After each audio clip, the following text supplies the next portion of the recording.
Hello, everyone. I am Jordan from the Ray and Jordan YouTube channel, which I share with my boyfriend. And you guys can find it by searching at Ray and Jordan on YouTube. You guys should consider checking out some of our videos. We do all different types of content, as you'll see. And if you enjoy the videos, you should consider subscribing. We would really appreciate it. And we post bi-weekly videos, so what is not to love about that? You get a video every 2 weeks. And I'm so lucky to be doing this with the amazing Kelly. Hi. Hi, thank you so much for having me. This is going to be so fun. We're going to have a good time. Yeah, we are. I'm really excited. So yeah, do you have any introduction for yourself that you want to? Yeah, so I'm Kelly, also known as Game of Thrones historian. And I predominantly am on TikTok, but I also am on YouTube. Same username. YouTube is where I do my longer form videos where we get really into stuff. But I post on the daily on TikTok about all things Game of Thrones, House of the Dragon, A Song of Ice and Fire. We cover everything. Mm-hmm. And obviously House of the Dragon season 2 has just come to an end. So what better time to go through this most recent season and pick out our best moments, our favorite show-stopping moments, because there's some juicy ones. Yeah, there's some really juicy ones.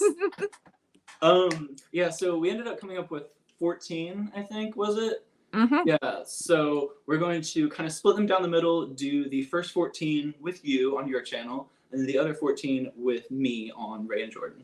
Yes, so, we are. Yeah, I'm really excited for that. Oh, there was one thing I wanted to say. So Ray, he calls you Goth for short, as like an acronym for Game of Thrones historian. And I mean, I just think it would be like, I don't know, it's kind of cute, like Goth, because Game of Thrones historian. Yeah, exactly, because Game of Thrones historian, like, I mean, it's I a love mouthful. It's a mouthful, but I love it. But like Goth, I'm just like, I don't know. I feel and like it's very on brand as well, because I mean, you know. Yeah. Clearly. So I like that. You know what? I might have to sort of, patent that. Yeah, you should. Sorry, Ray, I'm stealing it. Credit to Ray. So yeah, I guess we can just get into it now then. Yes. Okay. Do we want to give a quick spoiler warning in case somebody stumbles across this video who hasn't watched all of the season in its entirety? Yes. Because if we don't say anything, there'll be one person like, why did you say this? Yes, I get that all the time. I'll post TikToks like right after the episode and people will be like, well, you didn't wait for me to watch this. And I'm like, are you going to like message me and tell me that you watched it? Like, but yeah, we definitely should, because that's the best bet. So yeah, there'll be spoilers for season 2. So if you are not up to date, maybe just save this video for later. Come back when you have seen it and let us know what your favorite moments are, etc., etc., etc. So do we want to get into the first of our favorite moments? Yes. Oh my gosh. The opening credits, the new opening credits. I went back and watched the opening credits for each episode for this, and oh my gosh, they are so good. In my opinion, they're a lot prettier than the first season because they're more colorful, more vibrant, and it's just really cool. I agree. Really like them.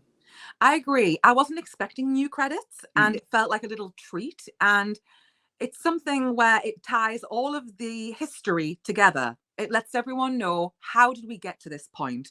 And when you love the books and the story that leads up to what is happening on the show, this is like a little gift for diehard fans, because you can go through the credits and you can point out, oh, that's Maegor on the Iron Throne. Oh, that's Aegon, Visenya, and Rhaenys. It's giving people a backstory in a short little sort of snippet. And I loved how, as the season progressed, they changed the credits to update what had just been happening. So we started off with sort of the credits ended with Luke, Aemond, Storm's End. But then as events unfolded, we saw young Jaehaerys, R.I.P. We saw him through his neck. I know, it was so beautifully done, though. It was like, oh, that is the way. Like the way that it was done was beautiful. We saw Rhaenys. You see Aegon and Rhaenyra as on either side on their own respective thrones, and also, I loved it. I did want to mention, we haven't seen Rhaenyra on the Dragonstone throne yet, have we? No, we've not yet. No, the only throne is that one glimpse at the end of Daemon's vision in Mhm. episode 3. We've Yeah. not actually seen her sitting on the Dragonstone Mhm. seat. I don't even think we've seen that room, have Yeah, we? I don't think Everyone's in so. that big sort of dining hall Mhm. area. That's the one room we really see a lot Yeah. of. So I think maybe they were planning on including a scene, a clip maybe, and it just maybe didn't make the final cut. Or maybe it was alluding to Damon seeing her on the Iron Throne. Kind of. It counts, sort Yeah, of. it counts. It counts. I mean, Yeah. I'm happy to see her on the throne, you know. Yeah. I loved it. I thought it was a brilliant opening thing to set the scene for the episode. And it gives context if people are not super familiar with the story. Watching the credits, normally, like, you kind of skim through credits, like Yeah. maybe even fast forward.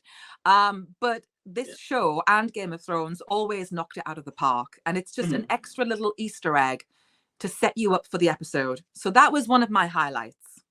Yeah, I actually found myself embarrassingly. I skipped through the opening credits after like the first episode. I know, just because I wanted to get How right to the dare! How episode. very dare! No, because it was after A Son for a Son, right? And I'm like, I Yeah. can't. I just need to get into the episode, okay? But then Yeah. I went back and watched it. I'm like, wait, they're adding stuff into this that I missed.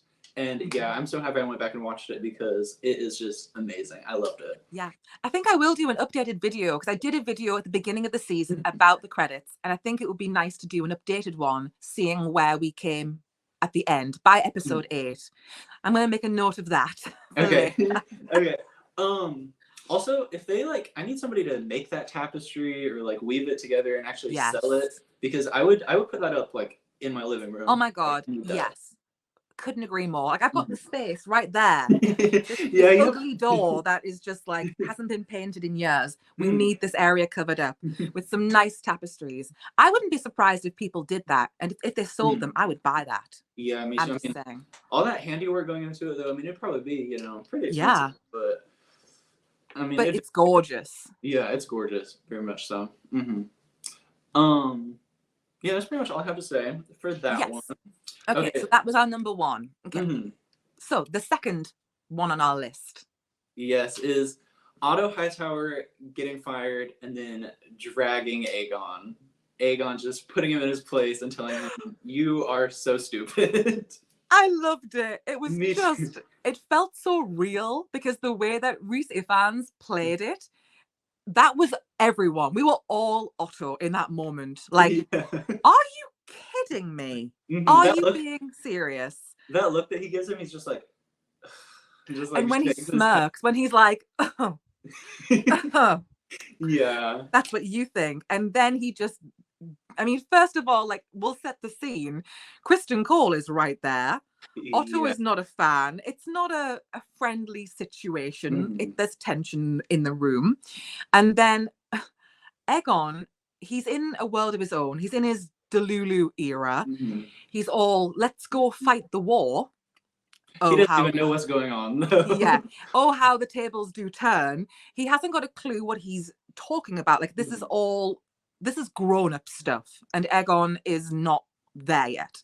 And Otto is like, what are you doing? You're making an absolute mess. Like, you're not thinking things through. And so it comes to a head, and you have Otto being demoted. And this is someone who's been Hand of the King for 3 kings. He took it better than I would. I would have been throwing stuff like. I mean, he did throw the Hand of the Kingpin, but yeah, he still did it classy. So exactly, he's classier than I am. I would have been pulling the tapestries off the wall, tossing chairs, making a mess. Like, well, if I'm gonna leave, I'm gonna make a mess for you to clean up, because I think Otto's point was how ungrateful Aegon was. Yeah. We don't have to agree with the Greens' position, but you can still acknowledge, look, they felt how they felt, and they've spent years cultivating this idea, and the kid is making a mess of their plans. Yeah. And when Otto was just like, he was right about you, talking about Viserys, I'm like, oh my. And then Aegon's like, he made me king.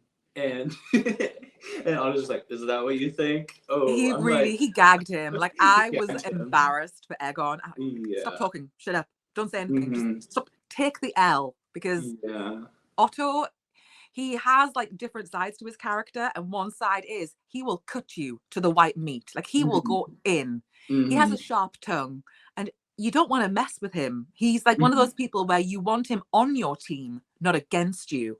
Like Yeah. I'm obviously a big Rhaenyra fan, and I would have loved in an alternative world for Rhaenyra to have Otto's support Yeah. because he is brilliant at what he does. They I would have don't been. like what he does, but he's good at it. He is very good at it. And they would have been unstoppable together. Like there would have Yeah, been no competition if it had been Otto and absolutely. Also, even Kristen was a little bit taken aback when he got made the hand. He's Yeah. like, "Wait, do you know what you're doing, Yeah. Aegon?" And it's Yeah. like, Are you yeah. sure about this? Like, because I mean, this is the thing. Everyone may feel how they feel about Otto Hightower, but everyone does respect him for the years of service he has under his belt. And he is an asset. And even Kristen Cole is like, maybe this is not the best idea. Are you sure you want to proceed? And yeah, I mean, Kristen Cole was proven right. But of all the people to then bestow as hand, talk about a downgrade. I mean, Yeah. It's like, it, oh, Aegon was like, oh, Christian Cole, he did one thing, he sent this knight, to go to Dragonstone, so that qualifies him to become Hand of the King. It's this mhm. one thing. It's like, Aegon, maybe you should, think things over a little more before you make any rash decisions. Yes, exactly. I mean, it's a hot mess. Mm-hmm. But it was one of those brilliant scenes where I feel like the audience was very much like in the spirit of what was happening. Like we were all just channeling Otto. Like finally somebody was going to call out Egon. Finally someone was going to put him in his place because that was necessary. And it also is important for a man to do it because it's one thing for Alicent to reprimand Egon. He doesn't listen most of the That's true. time. So for Granddad to get involved, like, oh, it's serious. Yeah. And so yeah, I loved that scene. I wish we'd seen more of Otto this season.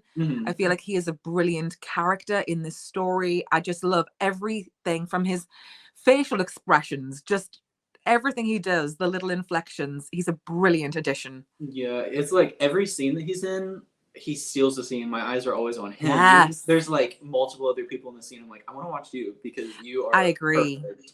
I agree. And it's a testament to the talent of the actor. Like he gets it. He gets really the does. role. It's brilliant. And especially considering like a lot of people associate Rhys Ifans with comedic roles. Yeah. And so seeing him with a very serious role and being kind of scary, like and we'll get onto it like later, but I feel like Aemond, the way he's kind of menacing and scary, he kind of gets it from his grandfather. Like they have that same level of like, yeah, we're doing this, don't mess with us. And I'm a little scared of them. Like I would be keeping out their way. He's very intimidating and he kind of has like this aura Yeah. about him, but it's like, you're going to do what he says because he just, I don't know. Yeah. You want to He's listen a force of nature. He really is. And this is the thing. If only he was on the right team. Yeah. Shoulda, woulda, coulda. Yeah, definitely. But, I mean, we'll see what happens to him next season. Oh, what a cliffhanger. I know.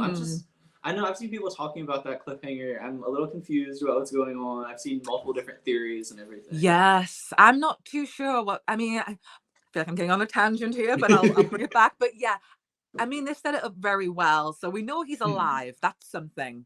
So Yeah, we can also, see him again. It was so cool because like Alicent was like, he's not replying to my like letters and everything. Yes. And it's like, I thought what was happening there was it was kind of like a way of showing Alicent being put to the side and being dismissed. I thought, oh, okay, well, what is happening is he's in touch with someone else, probably Aemond, and he's just sidestepping Alicent, which would fit in with what is going on with her. But now I'm like, maybe he really was not able to respond to anybody. Like, has anyone checked in on him? Like, has anyone been like, anyone heard from him? Yeah, because those were definitely my initial thoughts. It's like, and that's kind of the way Alicent perceived it too. Is like, oh, maybe he just doesn't want to talk to me because he doesn't want to have to deal with me right now. And everything. But yeah, who knows what's actually going on. But yeah, Otto just going in. We loved it. We loved to see it.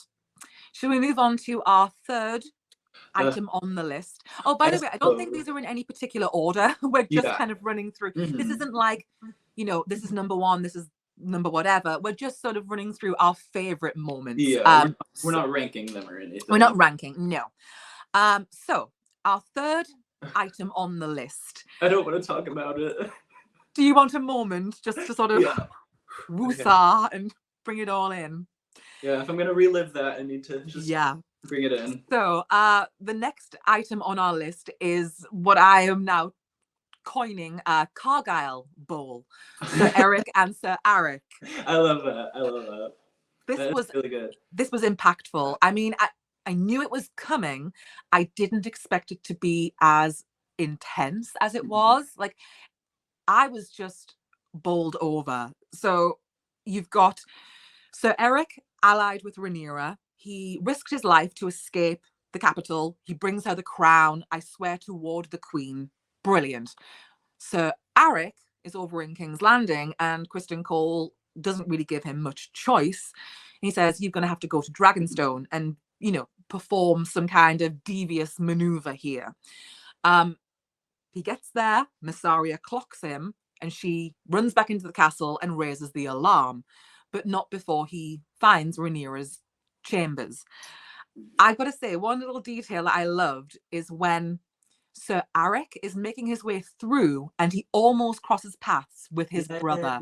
The way they filmed it, yes, in the shadows, and he's like walking around a giant pillar, sort of like, it was just so cleverly done because it all could have gone wrong. Yeah. And it built up the anticipation. And when he was stood outside Rhaenyra's bedroom, I had chills. Yeah, and when he goes and locks the other door and everything, and it's like, also, if I remember correctly, didn't he see his brother walk by and he didn't have his helmet off, or he did have his helmet off, so he ended up taking his helmet off too to just, yes, like him more. So it was just a really clever way of handling it because they are twins, identical twins, and then obviously Sir Eric is like, yeah, I'm here to do a job. I don't think he was particularly happy about it, but it's just one of those things where it's like he felt that this was his duty and it was impressed upon him by his Lord Commander. You don't really have a choice in this matter. You're going to have to go and do this. And I didn't like how Kristen Cole really twisted everything. Like, he made it sound like if you don't do this, you're disloyal. And that's not the case. We all know that. And so this fight happens and the brothers get into it. I was Rhaenyra cowering in the corner, just like, I mean, firstly, it's a shock to have your home invaded. I guess it's sort of, an eye for an eye, a son for a son. You came into our home, we're coming into yours. But it was just seeing them go at it.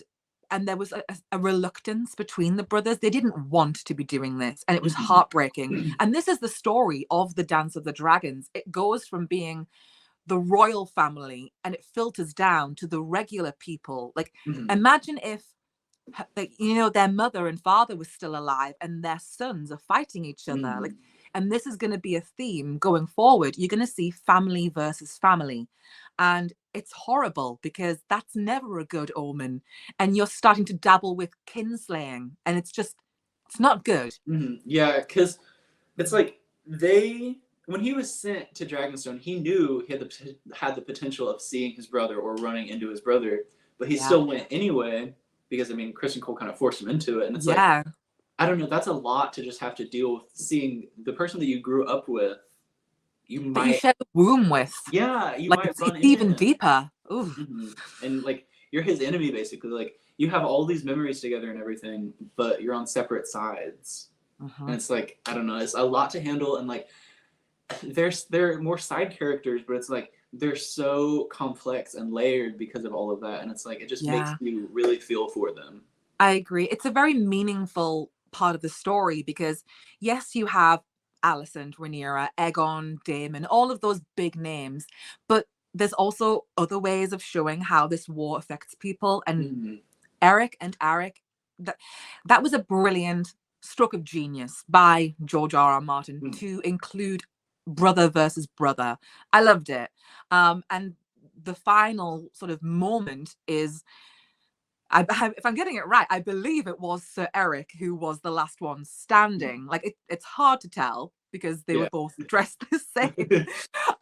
But he was saying, you know, asking Rhaenyra for forgiveness because he could not go on living after what had just transpired. And that was so real. Like to feel so overwhelmed and so heartbroken that in that moment, he didn't even think twice. He was like, I cannot continue my life. I can't. How can I wake up every day knowing that this has happened? I was the one to kill my own brother. You know, this situation, I probably would have done the same thing. Like, just, I wouldn't have done what he did. I would have just sort of thrown myself into the sea or something. Yeah. But like, it was so real of him to be like, I can't carry on. This is too much. And to ask for her forgiveness because in a sense, he might be thinking, well, if I had been outside her door, maybe this wouldn't have happened. You know, he has a sense of loyalty to Rhaenyra where he's her protector, but also he's failed his brother. It's like very layered. It's not just one thing. There's a few emotions going on at the same time. And it was just heartbreaking, but brilliantly done. Yeah, and the worst thing was, I think it was even more heartbreaking when we saw Rhaenyra bury them together. Oh my God. yes. It's I like, mean, it was so good of her to do that because if it was on the other side, that would have not have happened. And it was like the right thing to do, you know, even though people like, I think it was Jace who was like, don't know how I feel about it. But then Rhaenyra has to kind of, she has to rise above all of this and do what is the right thing, even though she's still probably traumatized and in shock. And it's just one of those things where it's like, this is why she is the better fit to be queen, because she can handle these situations better. Like, you do what is right, not what you want to do necessarily. And so I thought that was a really touching moment, and it was a fitting way to, they came into the world together, they left together. Yeah, because that's how Rhaenyra saw it. It's like she didn't see him as the enemy who came to attack her. She saw him as, you know, her protector's brother who was pretty much forced into this, and you know, they're still brothers at the end of the day. So yeah. And I really love the actors who played the twins because they are, it's not like one actor playing both roles. It's two actors. It's Luke and Elliot Tittensaw. Like, I'm not sure how familiar you guys maybe are in the States with these actors, but like, I'm really familiar with who they are because I've kind of grown up seeing them on different TV shows. And it's just kind of wild to see them in Westeros. That's like, so cool. I love that. It's really awesome. And I think they both just did a brilliant job. And, you know, they may have had a small role, but it was impactful. And that's why they've made the list. I'm just going to reach over and get my charger. 2 seconds. Okay, that's okay. It's just here. Oh my gosh, did I ever show you? I don't know if I've ever shown anybody this. My sticker that I have on my water bottle. Oh my gosh, I love that. I remember, sorry, I'm just plugging this in. I remember seeing that on, is it off Etsy? Yeah, it says Negroni Spectacle. Sorry, I'm still here. I'm still here. I love that. Yeah, it's amazing, and it's my pride and joy, to be honest. I love it. You know what? I need to order some stuff, like stickers and some prints and things. Like, I feel like I need to sort of zhuzh my background up a bit more, because normally I film like portraits, so I only really have to worry about this bit. And like now I'm like, oh, it feels really barren and ugly. So I feel like a nice tapestry here would be good. I feel like maybe a nice print over here.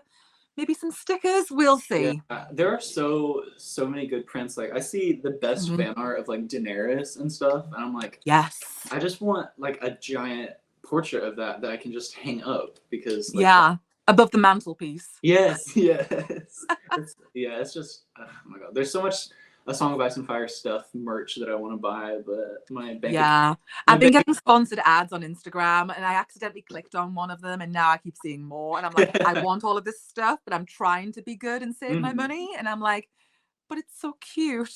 Yeah, I know one day I will get the Rhaenyra and Cyrex Funko that I just need it so bad because I need it to go with my Daenerys Funkos that I have on Drogon. Yes. Yeah, I've got it positioned right next to Daenerys riding Drogon, so it's just like, 6 times great grandmother with her 6 times great granddaughter. I love the vibe. I love that. I mean, we're Funko fans. Mm-hmm. You know, just quickly, what are your thoughts on the new Funkos that have come out? Like, well, I'm not sure if they're released, but they're available for pre-order. There's some good ones. They are really good ones. I'm so happy that we get a Bela one, first of all. That is amazing. I like that she has her crossbow and everything. For the Rhaenyra one, I do wish that she was wearing the outfit that she was wearing like during the whole Dragon Seed. Oh, like the Valyrian kind of, it's kind of like a drapey gown. I love that outfit. And she needs a crown as well. But I'm just being fussy, but yeah. And the Jace one is cool too. I like how it's kind of like the purpley red color too. I really like that. I'm here for it. It's almost like the red and the blue kind of, it's very similar with Rhaena, fusing the Velaryon and Targaryen colors.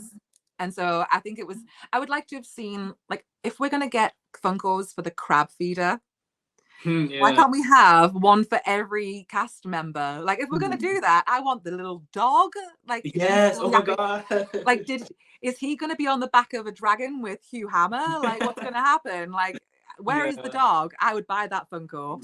I remember seeing the crab feeder Funko from the first season. I'm like, who's gonna buy that? I know, literally, I've always seen it discounted. So I'm just gonna move back a tad. The sun is like in my face. If I sit up, that's a bit better. It always does this at this time of day because I've got like slanted windows, so it like comes in on an angle, and it's like it irritates me. But also I would live, and I think you'll agree, I would buy a Funko of Simon Strong. Oh my gosh. You? Yes, I would. That would be so good. Oh my god. Like, yeah.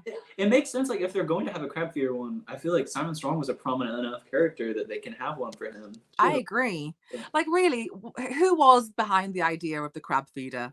And were they fired? Because I don't know a single person who bought that. I bought all of them and not that one. I even bought the Otto Hightower one. That's like, understandable. I had to have the set.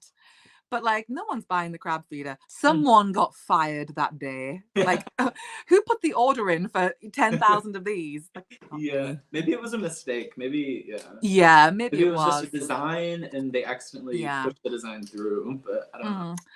Anywho, right? Should we get back to our next item on the list? Yes. So I'll let you take the lead on this one.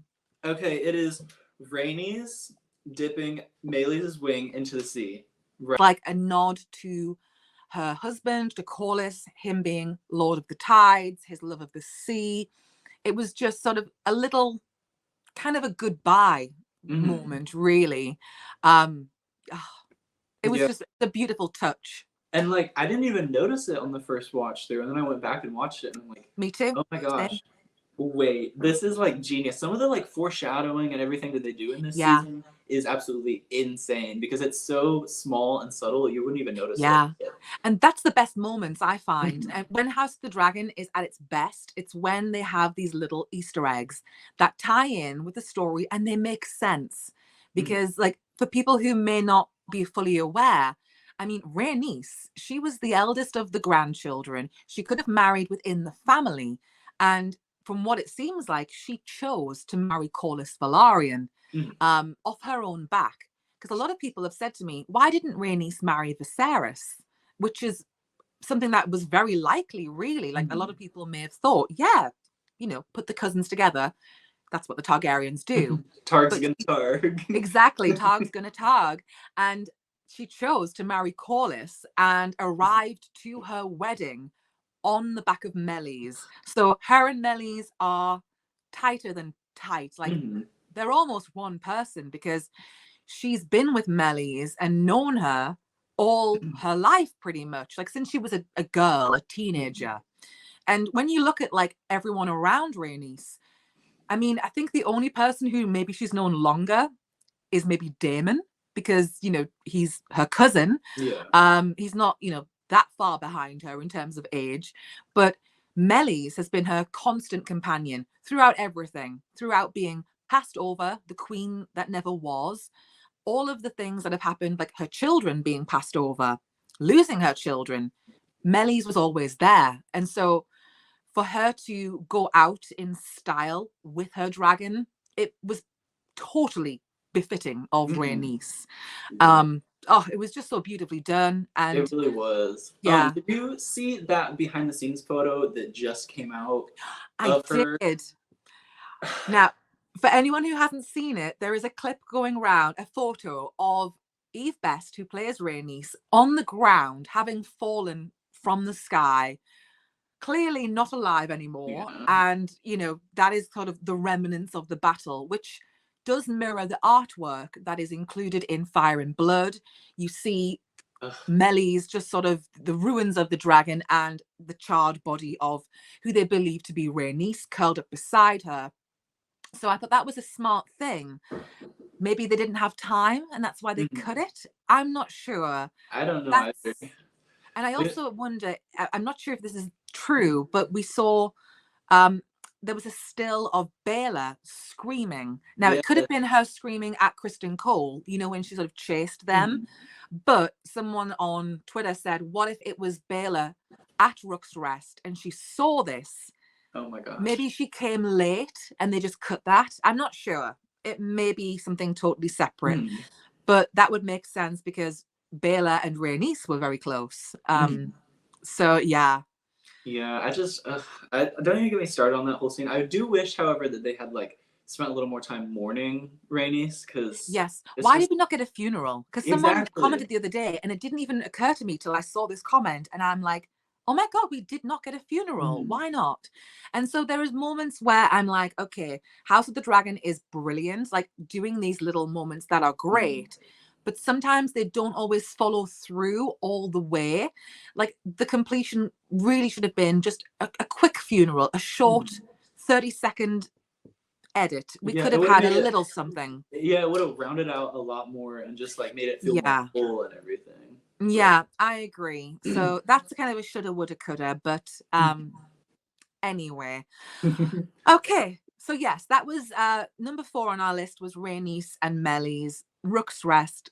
Her dipping her wing into the water, just sort of, she was kind of signing out, like she knew what was going to happen. And we loved Rhaenys and we loved Eve Best, R.I.P. Rhaenys and Melly's.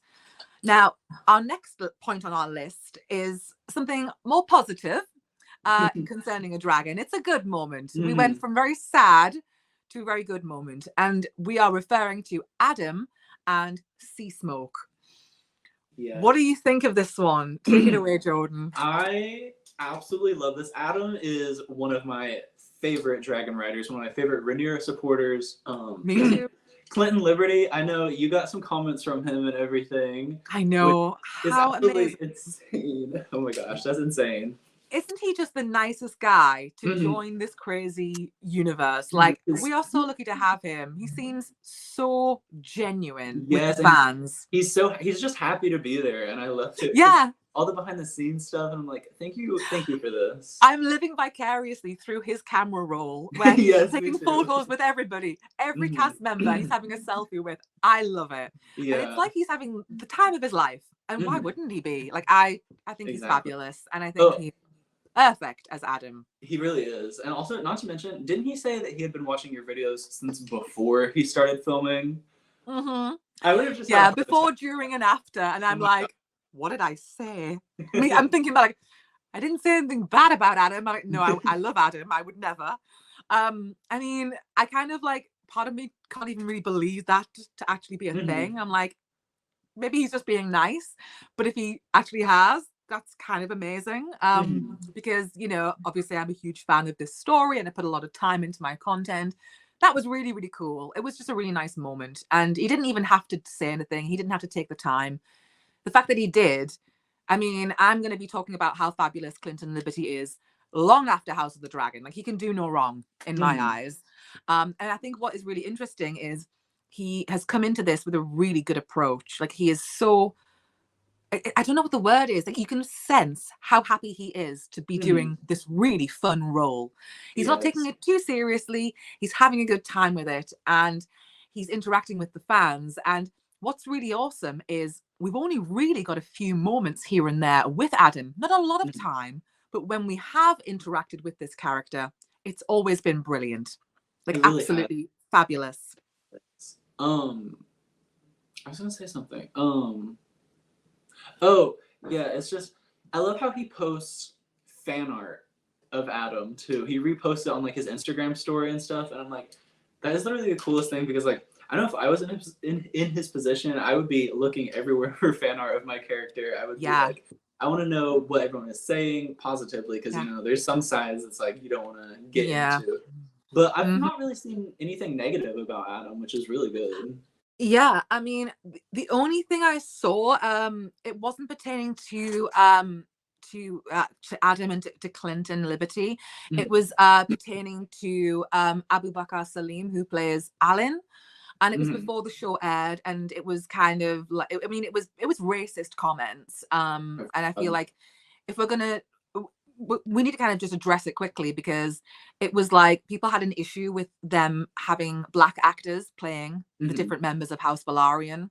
Yeah. I I've don't literally get seen it. since like behind the scenes photos came out before season one even came out, like of them filming, and people were talking about that, and I'm like, there's dragons. Like, why are you worried about somebody's skin Yeah, color? yeah, It like just doesn't not make everybody sense. in this story is going to be white. Get Mhm. over it. Like, Yeah. isn't it meant to be? Isn't it a good thing? Like, it's meant to be Yeah. more realistic because we all look different. That's just Yeah. the way the world is. So it's kind of crazy that people were just so out of pocket. Mhm. And I feel like, given that me and you have these platforms, like, I know that we're both evidently white, but it's also Yeah. important for us to say something because it's like, Mhm. I don't want people thinking that I think that because it's not Yeah. cool. Yeah. It's cool. And especially coming into a show that has a huge pre-existing fandom. Like, it's one thing to be cast in a new show, and that's like huge on its own. Mm. But to join House of the Dragon that has this fandom that is already in place, that's pretty intimidating. And so comments like that are not helpful. So, like, let's do what we can to welcome these actors into the community and say, hey, welcome. Mhm. It's safe. It's all right. We can have Yeah. fun here. And we're excited to see what you can do. And I've got to say, like, two of my standouts from season 2 are Adam and Alan. Mhm. I just loved it. And just sort of bringing it back to the initial point of Adam and Sea Smoke, I loved the way that this all played out, Me of Sea too. Smoke spotting Adam and sort of sniffing around him a little bit, like, Mhm. oh, who are you? Mhm. Now, it could be because Adam has the same blood as Lenor. There could Mhm. be a connection there from one rider to the next. Or maybe he just was like, there's something about this guy. He seems like a nice guy. He's humble and he seems like he's going to be a good fit. And basically, he gave Adam no choice. Yeah, I like how it was basically Sea Smoke claiming his rider, not the other way around. Yes, because I fully subscribe to that belief of the dragon choosers. Like, not to get off topic, but I was watching Harry Potter last night, Mhm. Deathly Hallows Part 1, and they were talking about, how the wand chooses the wizard. Yeah. And I'm very much of the same mindset of the dragon chooses the rider because not everyone gets to be a dragon rider. And we don't really know what you have to do to qualify for it. And it's very different every time. We've got someone like Raina who approached Sea Smoke and it just didn't work out well. Mhm. I wish we could have seen that develop. Yeah. Raina is a sweetheart, so it's not like she's undeserving. It's just the dragon seems to be looking for a certain fit. And they obviously the turning point for the dragon was the attempt for Sir Stefan Darklin to be the new rider. And I think that is what kind of propelled Sea Smoke to be like, okay, we haven't got a lot of time here. They're going to try this Mhm. again tomorrow. Let me go and get my guy. Yeah. And so it seems like that's what happened. And off he went, and just sort of just chased after Adam. Like, just he Yeah. had no say. Like, It's Adam's tripping over himself, running into the trees. Mhm. Like, there's a dragon. Like, you're gonna think that dragon is gonna eat you. Like, Mhm. I'm gonna be dragon chow. And then he thinks it's okay, course is clear, and then out of nowhere, Sea Smoke just lands right in front of Mhm. him. And it's very much like a cat coming up to you in the street, sort of sniffing your hand, like, oh, I think you're Yeah. okay. I kind of like you. A giant like Yeah. plain size cat. Yes, That's good. exactly. Yeah. The one thing I really did love was the very sort of last frame of Adam. He sort of, he's got his arms up and he's kind Mhm. of like out of breath and he's sort of overwhelmed. But a kind of a smile starts to come across his face. Like he's like, this might be okay. And obviously the next time we see him, it is the face off with Rhaenyra. Like, you Yeah. have one of my dragons. Care to explain yourself? And I think what is so interesting is Adam, straight off the bat, he wasn't going around touting like I was chosen, Mhm. for any particular reason. He's like, I don't know why I was chosen, Mhm. but I'm going to roll with it anyway. And I think that speaks to his humility. He's not Mhm. like showing off. As opposed to someone else. Oh Lord. We'll touch on who in a bit, but Yeah. my word. But yeah, I loved everything about Adam and Sea Smoke. It was just one of my standouts for the entire season. And it's interesting to see how every rider and their dragon are different. And obviously that shows in the bonding, claiming moment, because he had no say. But the fact is, I think he was like, okay, this is all meant to happen for a reason. Let's roll with it. And I am very excited to see whatever Adam does going forward. Yeah, me too. Like next season, I'm so excited to see more of them together. Not, excited for what happens later because a little spoilers, I'm not gonna get into that right now. But if you know, you know. So I'm just pulling this. I'm sure this goes higher. Hang on. Oh, well, sorry, bear with me. I'm sure this little stand I've got goes higher. It did before. Oh, there we go. Yes, I'm doing it. Sorry, it's just the sun is really irritating me. And That's I'm like, okay. how can I do this just so? Okay, right. Let me just pull there we go. There we go. All right, am I Okay. yeah, we're good. Sorry. Okay, that's Slight okay. interruption. But yeah, I was just saying I'm excited to see more of them, Yes. and there's a really good duo, and I want to see their bond grow more, definitely. 100%. Definitely excited for more. Okay, so should we move on to our next item? Yes. Oh my gosh, the fantastic Helena and all of her quotes and dreams and visions throughout this season, just phenomenal. Fia Savan, I could go on and on and on about how good of an actress she is, and like I feel like she really dedicates herself to the character. I love this different interpretation of Helena and how she's pretty much like kind of completely different from how she is in the book, but it works so well for this. I suppose the thing with the book version is like, do we know the real Helena, or did they know the real Helena? And so we have this adaptation to go off of, and what Fia has done, it's just like she's the queen of subtleties. She doesn't have to do too much, but it's so impactful. And I love everything about Helena. Like, she is in my top 3 of the characters of this season. Oh wow, yeah. And yeah, I would put her right up there. That. I think she's brilliant. I love everything about her scenes. There is one thing which it's more of a question. Actually, I'll share it here because I'd be interested to hear what your thoughts are. So at the beginning, we saw that Helena has visions of some kind, and she has since she was a girl. Snippets here and there. She's not 100% sure of what she is seeing, but now she's kind of come full circle. She's now seeing things in a much clearer sense, as of the finale, and it's almost like she's, I don't want to say embracing her powers because I don't want her to sound like Sabrina the Teenage Witch, but she's kind of coming into her own a bit more in terms of her abilities, because obviously, like the show version, and that is what we're talking about, she has these skills and things do happen that are kind of inexplicable. And you've got Helena now at a point where her abilities seem very real, because it seemed like at the very end, she was really speaking to Damon. Like, it was almost like she was passing through from reality to a dream. Yes. Like, it was just a very brilliant way of doing it. And I loved everything. Like, all the little Helena moments of her predicting things and things like that. I'm very much here for it. What do you think? I think that it is just really cool, and I like how like I don't know. I know some people were kind of misinterpreting how she was kind of seeing Damon and just being like, oh, some people were saying like, oh, she's been working with Alice this whole time and everything, and I'm like, I don't know. Maybe watch the scene again. um, Yeah, I don't I don't see that. yeah, no, Yeah, I'm like, wait, but what? yeah, but it's still like really interesting to see her because like she was kind of, it was more, she didn't really know what these things she was saying meant and what these Yeah. visions that she was seeing meant, but now she's kind of like getting into it more and being like, wait, this stuff that I'm saying is happening, and she's seeing like the events and the outcomes and everything, and I think she's kind of taking it more upon herself and being like, wait, I have this power to where if I say something, it is going to potentially happen. Mm-hmm. And she's just sharing these things and being like, this is going to happen. So like, you have to be in the right headspace for this to happen. You have to be ready for this. And I just really Mm-hmm. like that.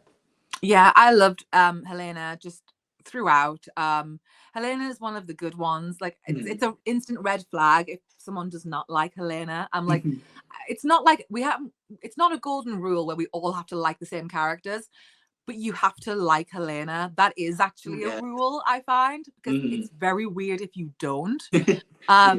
And yeah, I have seen a few things where people are sort of saying, is she betraying her family? And I'm like, it's it's not that. That's not what Mm. she's doing.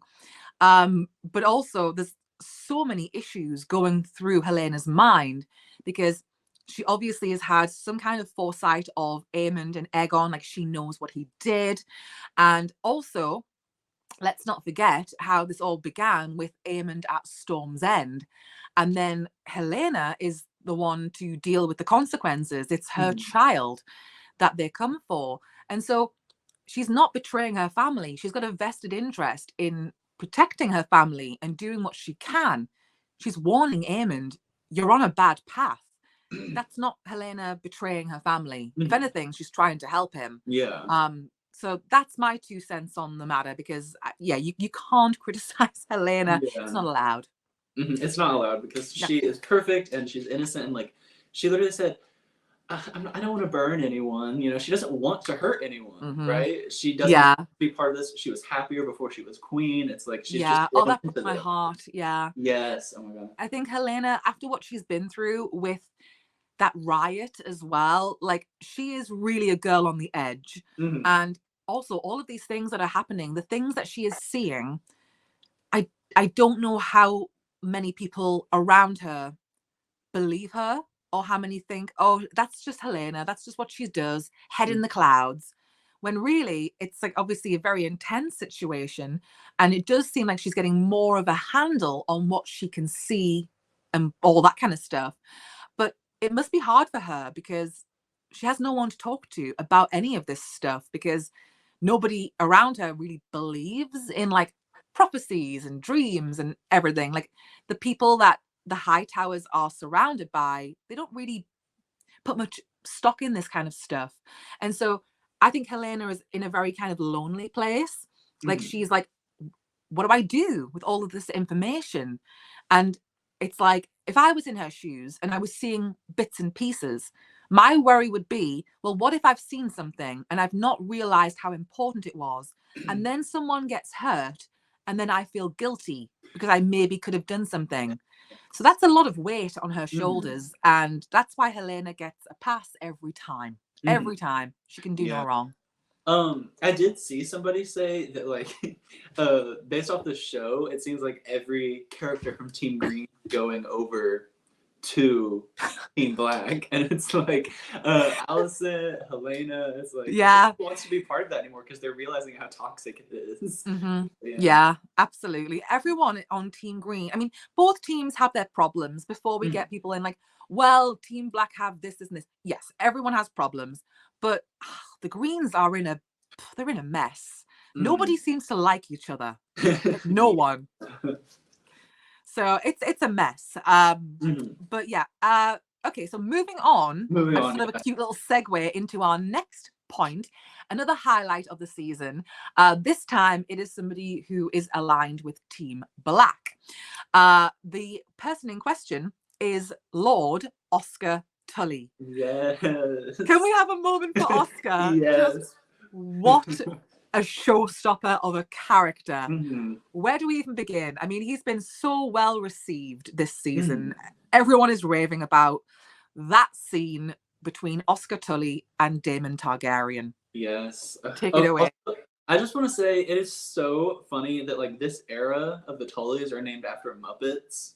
Like Yes, can we have a Oscar moment for and that? Grover. I didn't even know that there was Elmo too. I just found that out. Yeah, yeah. There's like a whole set of Oh them, my and God. it's just like of all the names. Mm-hmm. Yes, it's kind of random, but also I live for it. So Yeah, I live for it. It's a little bit of like, oh, a bit of levity in the mhm. situation. Yes. I'm making a mess. I'm just dropping things all over the place. Yes. Um, So as you're saying, I was gonna say at first, like those first few scenes with Oscar, I was a little bit unsure about him because he seemed like, oh, like maybe he could be pushed around and everything. yeah, But because he's so then, young and he's yeah. brand new. Like this is a lot for him. Mhm. But then when he became, you know, the Lord of Riverrun and everything, it's like he kind of stepped into it, stepped up and everything, and he's like, I know what I Yes. have to do. I have to earn these people's respect. I have to like take this on and just like kind of be who I need to be. Yeah. I really love that because he did such a good job, and it's really hard to gag Daemon Targaryen, but Daemon Targaryen was gagged. Yes. You know what? I honestly think I genuinely believe that Damon, as much as he doesn't like to be embarrassed or called out, he doesn't like to eat crow. There was a little bit of him that kind of loved it. Like a little, like he was low-key simping for Oscar Tully. Like there was a smirk because I think Damon is not used to people standing up to him. And so when you do, he kind of respects you for it. Like, Yeah. okay, this kid is young and he's challenging me, Mhm. Daemon Targaryen, the Dragon Rider. Like, that takes some balls. And I think Yes. Daemon respects that. And that's part of why he played along. Mhm. And so, obviously, yeah, the whole thing is Daemon has something he wants, and so does Oscar. They both want to get something out of this situation. The elephant in the room is the River Lords are not happy, understandably. And so Oscar Tully just has this like stroke of genius in going, okay, play along with me. Do you want your army or not? You've got to play the game, like kind of like winking at him a bit like, let's just roll with this. Like, you know what I mean? And so we have this brilliant scene in the Godswood, which, by the way, is one of my favorite locations where they've been filming in Yeah, me too. Harrenhal. I just love everything about it. And the Mhm. fact that this giant weirwood tree is dominating the scene, like it's right there hovering over them.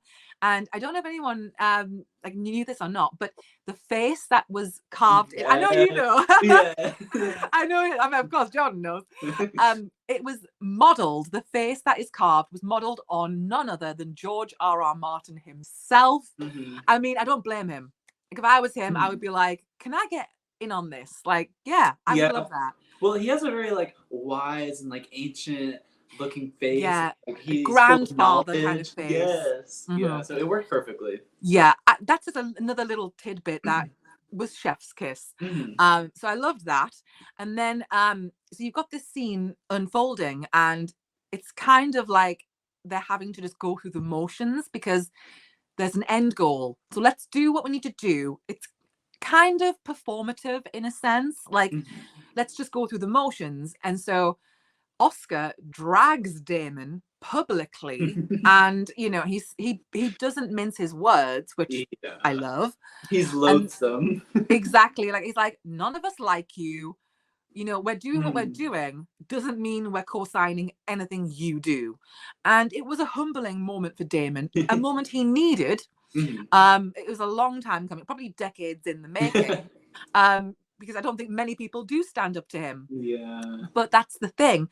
Damon was kind of low-key impressed. And he's Mhm. like, look, I'll play along with this because I can see where this is heading. And so it winds up with the Blackwoods, well, Willem Blackwood specifically getting thrown under the bus. Yeah. But really, I mean, Willem Blackwood or the whole Riverlands army, I Yeah. know which one I'm going to go with. It's an obvious choice, and Damon, he has the mind to be like, this is an easy decision. You know, he doesn't even Yeah. really have to think twice about it. He was just Yeah, a little bit. absolutely. He was just kind of surprised that it happened that way. He's like, Yeah. oh wow, okay. Yeah, it takes a lot to shock Daemon Targaryen and to gag him. So again, it just goes to speak to how brilliant Oscar Tully was.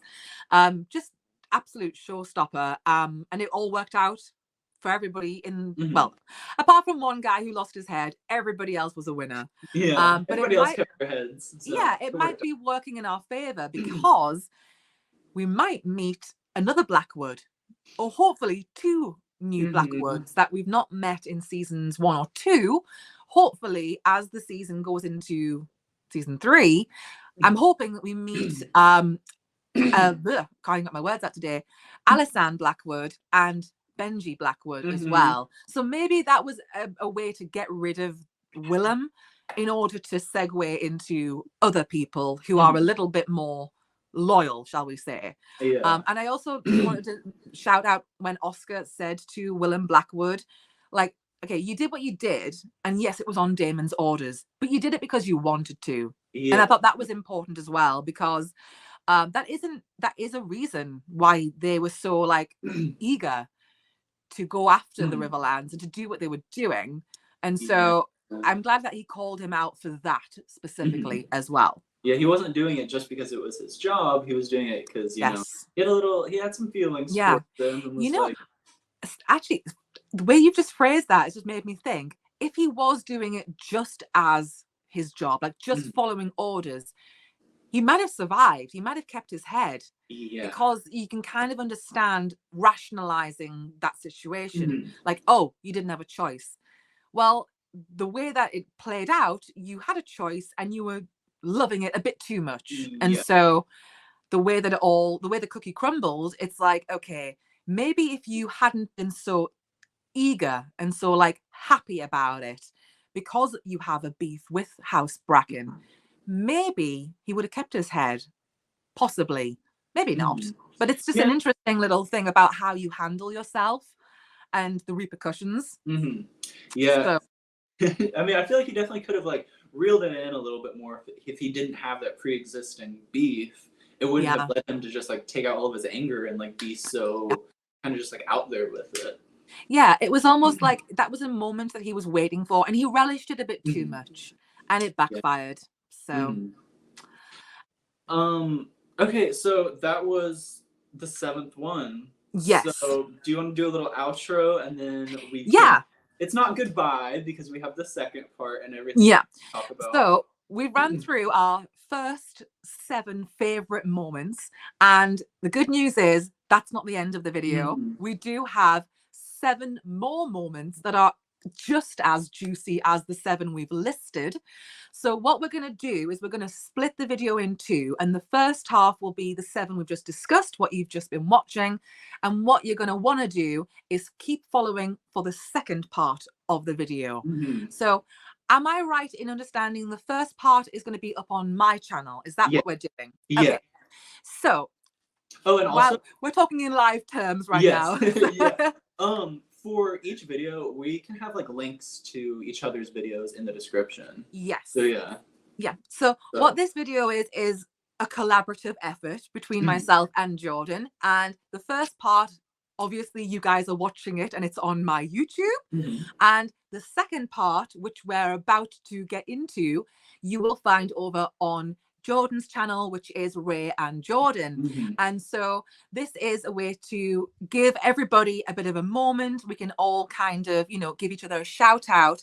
There'll be my links are going to be in Jordan's description and vice versa. So if you're not familiar with his content, now you are. And if you are familiar with his content, but you've never seen me before, that's how this is working. Yes. Right? Yes. So go check out all of her stuff. Yeah, it's like, it's just a lot of really exciting partnership. I love it. I love it. I love it as well, because we've been talking for forever about, we talk all the time, don't we? So this is a really nice like moment to kind of like, we're opening up our group chat as like me and the girls say when we talk on like on live, like this is just our group chat. Yeah, because this is the first time this is the first time we've like spoken face to face. That's not like, you know, us watching each other's videos or just messaging. So it's really this is really fun for us. Yes. So that is the first 7 of our list, and what's going to happen now is this video is going to come to an end, and you're going to want to jump over to the link that'll be in the description, and it will take you to the second part of the video where we continue our discussion, and we've got some other very juicy moments from House of the Dragon season 2. And what you're going to want to do is go over to Jordan's channel now, and that is where you'll find the second part. And you've got to subscribe, you've got to like and comment, all that stuff. So this is a collective effort, isn't it? It is, yes, we both are putting a lot of work into this. Yes, we are. So yeah, thank you for watching this one. Yes, thank you guys for tuning in. And what you're going to do right now, don't even hesitate. Go straight over and watch the second part. Okay? Okay. We'll see you guys there. Okay.